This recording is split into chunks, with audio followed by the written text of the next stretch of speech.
Use more. She forgot the coconut milk. And then scoop this out. 1 part of big bitter and... Okay. Are you filming? Yeah.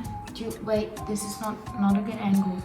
Hello everyone, welcome to this beautiful kitchen. My name is Kirsten. Welcome back or welcome to my channel. If you're not subscribed yet, please hit the subscribe button because it really does help me reach more people.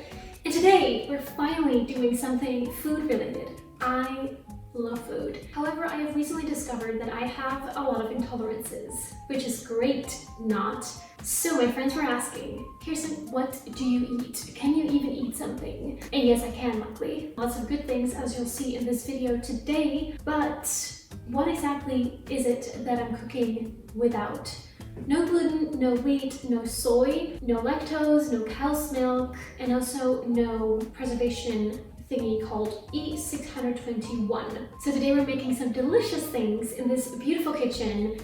Thank you, my friend, for borrowing it to me. I am in love with your kitchen. So this is everything that you need for the first recipe, which is vegan fudge. We take 2 bars of dark chocolate. Now do mind, the dark chocolate is obviously, well, vegan, but also soy-free, because a lot of dark chocolates actually contain soy. Then second, we have some sweetened condensed coconut milk. This is a vegan alternative for condensed milk, but from coconut. Then we're gonna have about 150 grams of walnuts. We're gonna chop those, and utensil-wise, everything you need is a knife and a cutting board, a saucepan, a baking tin with some parchment, and that is all. And it only takes about 10 minutes of making time, and then it needs to be in the fridge for about 4 hours to really proper harden. So let's get cooking. So the first thing that we're gonna do is put this to the side, because otherwise I can't cook anything. We have a beautiful big chopping board here. We're gonna first cut up a little bit of the chocolate, because then it melts much faster than it would if you just put this entire block in. You don't necessarily need a knife for this, but it does make it easier if you don't want to get all chocolate stained hands. Am I the only one who loves the look of chopped chocolate? It looks so beautiful with all the layers. Then we do the same with the walnuts, just chop them up a bit. See how big you want your own pieces to be. These are going to be in the fudge, obviously, so choose wisely. How big of a chunk do you want? I like some diversity in how big the chunks are, so I'm going to chop one part a bit finer than the rest. Is it?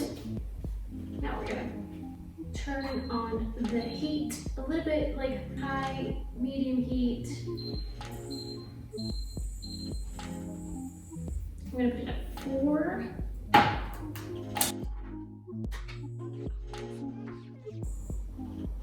Oh, this smells so good.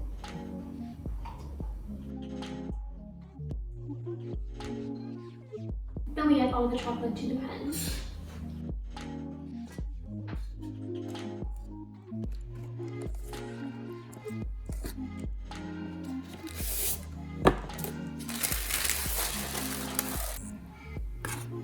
And when the chocolate's smooth, as this, I mean it's almost smooth, we can start adding the walnuts.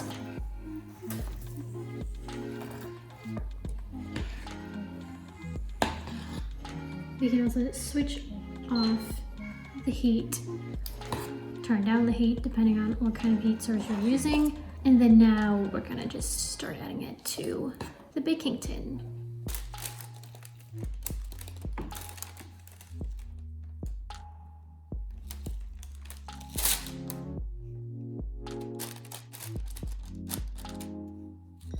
And when it's all in the baking tin, we start spreading it out a bit more evenly, because otherwise we're gonna have really big chunks and very small chunks. So that's what we're gonna do last, or almost last.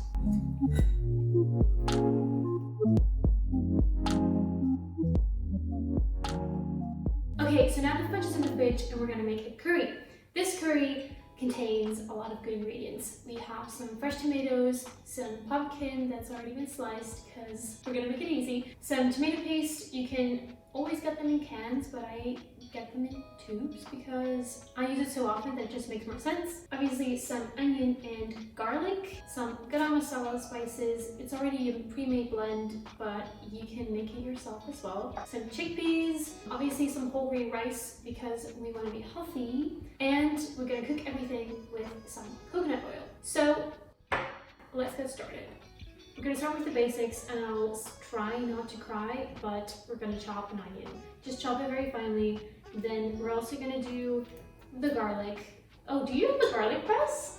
Yes, I do. It's the right side of the cupboard. Okay. In the middle of the bucket. So we have a garlic press, and let's just get started with the onion.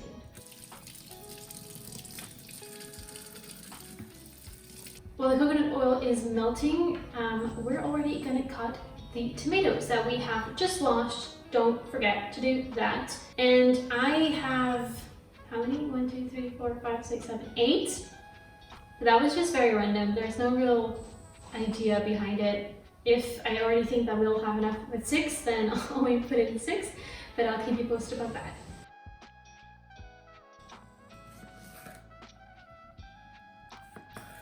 These are 6 tomatoes. I think we'll have enough with 6 tomatoes, but I'm not entirely sure. Now that the onion and garlic cloves are both in the pan, we're just gonna add some spices to this. So I usually do about a teaspoon, but when I feel like it needs some more, then I'll just add some more. But generally speaking, just a teaspoon. Oh shit, Mara! I completely forgot coconut milk. Do you want me to go to the shop? I have in the fridge right now is Coconut milk. this, but that doesn't do the job, does it? No.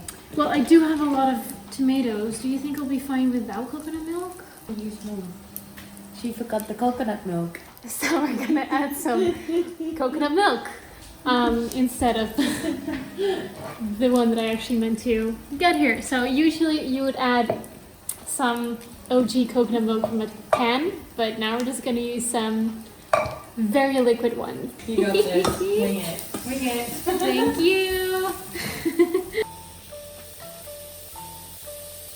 While we're adding the fresh tomatoes, we also add a little bit of tomato paste. I did bring that. I just do about this. I have no idea how much. I guess it's about like a tablespoon, sort of, but a big one, a big tablespoon. I'll now make the title of this video super clickbaity. Curry gone wrong.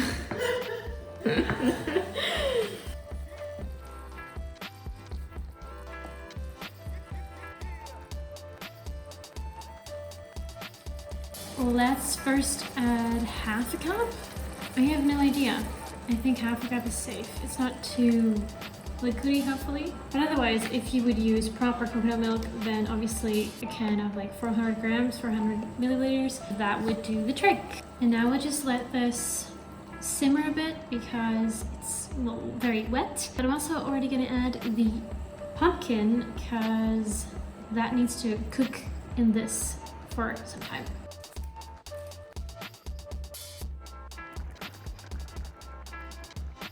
Fast forward about 20 minutes and it has become a bit thicker, the sauce, the curry. So now we're gonna just boil some rice. And I usually stick to the 1 cup of rice per person rule. So, and then 2 cups of water, obviously. And when the water will be boiling and we've added the rice, I'm also gonna add the chickpeas, the drained chickpeas, and do not throw away the aquafaba. You never know what you're gonna make with it. But then I'm gonna add the chickpeas to the curry, and it only needs like 8 minutes to cook the rice, and then we'll be done.